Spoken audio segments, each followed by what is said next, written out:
वज़ीर आज़म इमरान खान ने कहा है कि कोई भी मुआशरा कानून की हुक्मरानी के बगैर कायम नहीं रह सकता। करप्शन मुल्क को तबाह कर देती है।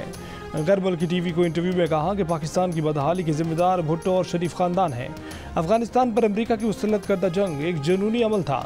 अमरीका ने अफगानिस्तान में नाम नेहाद जंग के नाम पर 20 साल तक कब्जा किए रखा। पंजाब के मैदानी इलाके शदीद धुंध की लपेट में। मोटरवे M3 लाहौर से समुंदरी और M2 लाहौर से शेखुपुरा तक बंद। धुंध के बायस मंडी बहाउद्दीन में बस को हादसा, बेकाबू होकर शहरियों पर चढ़ दौड़ी। 5 अफराद जान बहक, 11 जख्मी।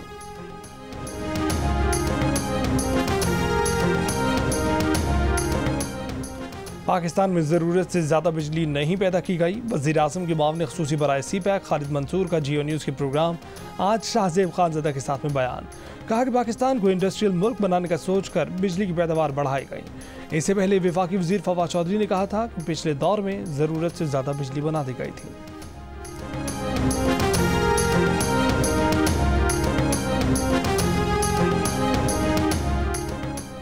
वज़ीर आज़म के मामले ख़ुसूसी बराए CPAC खालिद मंसूर ने कहा है कि तमाम बिजली मंसूबे पॉलिसी के मुताबिक लगे, नेपरा की मंजूरी से लगे। जब करप्शन के इल्ज़ाम लगाए गए तो चीन की तरफ से मीटिंग में ये कहा जाता था कि ऐसे इल्ज़ाम क्यों लगाए जाते हैं।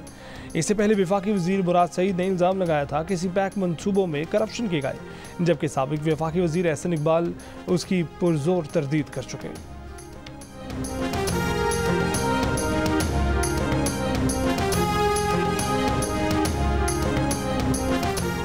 सरकारी इदारों से बरतरफ 16,000 मुलाजमीन सुप्रीम कोर्ट ने बहाल कर दिए। सिर्फ करप्शन, ज़ाब्ते अखलाक की खिलाफ वर्जी और नौकरी से गैर हाजिरी वाले मुलाजमीन बहाल नहीं होंगे।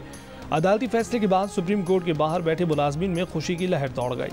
सुप्रीम कोर्ट के फैसले पर नजरसानी की अपीलें भी मुस्तरद हुईं, लेकिन अदालत ने आइन के आर्टिकल 184(3) और 187 के तहत मुकम्मल इंसाफ का इख्तियार इस्तेमाल किया और तमाम मुलाजमीन को बहाल कर दिया।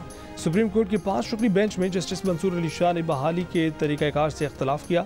इख्तलाफी नोट में लिखा कि मजबूत जमहूरी निज़ाम में पार्लियामान ही सुप्रीम है। पार्लियामेंट को नीचा दिखाना जमहूरियत को नीचा दिखाने के मुतरादिफ है।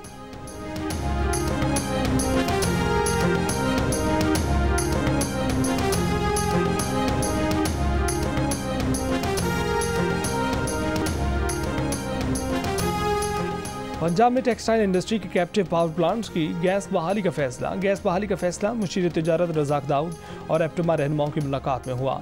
एप्टमा रहनुमाओं ने गैस बंदिश के बाद टेक्सटाइल मिल्स बंद करने का ऐलान किया था।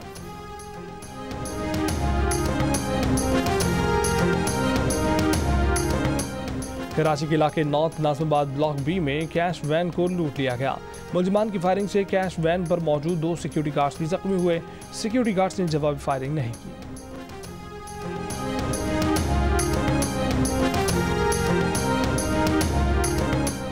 खैबर पख्तूनख्वा के 17 अजला में 19 दिसंबर को होने वाले बल्दियाती इंतखाबात की इंतखाबी मुहिम खत्म हो गई। खैबर पख्तूनख्वा में बल्दियाती इलेक्शन के दौरान हवाई फायरिंग पर पाबंदी आयद कर दी गई।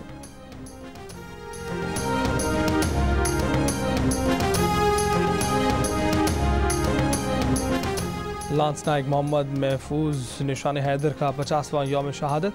लांस नाइक मोहम्मद महफूज ने 18 दिसंबर 1971 को जाम शहादत नोश किया।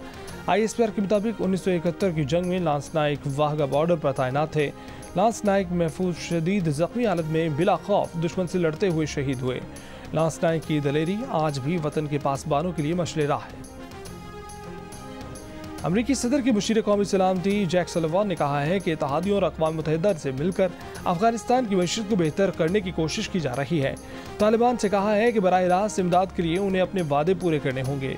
इंसानी हमदर्दी और इमदाद के लिए पाकिस्तानी हुकूमत भी अफगानिस्तान के लिए परेशान है। अफगानिस्तान में जारी सूरत हाल पर पाकिस्तान अमरीका से ताउन का ख्वाहिशमंद है।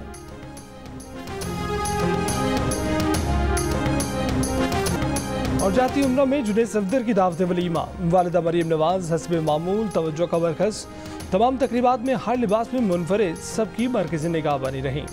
मरीम के चचा शहबाज शरीफ और दूल्हे के मामू हमजा शहबाज की भी शिरकत। नून लीग के दीगर रहनुमा भी शरीक हुए। मरीम नवाज को मुबारकबाद दी।